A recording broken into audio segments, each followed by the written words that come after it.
আসসালামু আলাইকুম দর্শক।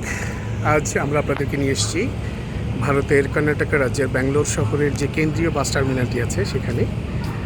আপনারা এই পুরো এলাকাটাই হচ্ছে ব্যাঙ্গালোর যে সরকারি কেন্দ্রীয় বাস টার্মিনাল। এখানে এসে আসলে আপনারা এখান থেকে সারা ব্যাঙ্গালোর শহরের, ইনফ্যাক্ট সারা কর্ণাটকা রাজ্যের বিভিন্ন শহরে বাসগুলি, লোকাল এবং ইন্টারসিটি বাসগুলি এখান থেকে ছেড়ে যায়। এছাড়াও আপনার কর্ণাটকা রাজ্য থেকে অন্য কোনো রাজ্যে যদি আপনারা যেতে চান, যেমন তামিলনাড়ু বা চেন্নাই শহর বা অন্য যে কোনো জায়গায়, আপনারা সরাসরি সরকারি এবং বেসরকারি বাস যোগে এখান থেকে আপনারা যেতে পারবেন। আর আরেকটি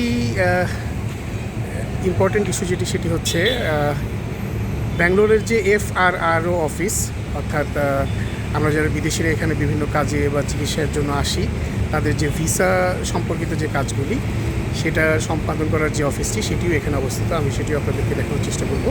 চলুন আমরা আস্তে আস্তে সামনের দিকে এগিয়ে যাই। এই বাস টার্মিনালটির সাথে একটি বিল্ডিং রয়েছে, ওই বিল্ডিংয়ে আসলে ওই FRRO অফিসটি রয়েছে। চলুন দেখা যাক।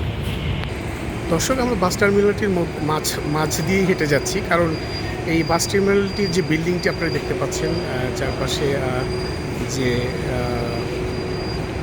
ভবনটি, এর ঠিক পাশেই হচ্ছে আপনার ব্যাঙ্গালোরের যে FRRO অফিসটি সেটি অবস্থিত।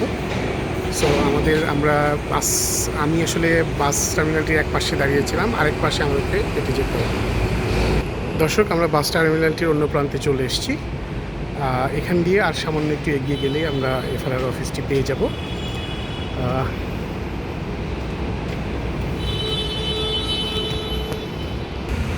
দর্শক, এটি হচ্ছে বাস টার্মিনালের অন্য প্রান্ত। এই দিক দিয়ে আমরা সামনে এগিয়ে গেলেই এই যে উঁচু ভবনটি আমরা দেখতে পাচ্ছি, এটি আসলে এটি লিফটের 5 অর্থাৎ 6 তলায় উঠলেই আমরা ব্যাঙ্গালোর FRRO অফিসটি পেয়ে যাব। সো আশা করি আজকের এই ভিডিওটি আপনাদের কাজে লাগবে। আপনারা যারা বিভিন্ন কাজে বা চিকিৎসার জন্য ব্যাঙ্গালোর আসেন, তাদের যে ভিসা সম্বলিত কাজ বা আপনারা যদি বাস যোগে ভ্রমণ করতে চান, আপনাদের এই ভিডিওটি কাজে লাগবে। ধন্যবাদ সবাইকে। দেখা হবে অন্য কোনো একদিন, অন্য কোনো একটি ভিডিওতে। সে পর্যন্ত ভালো থাকবেন, দোয়া করবেন। আসসালামু আলাইকুম।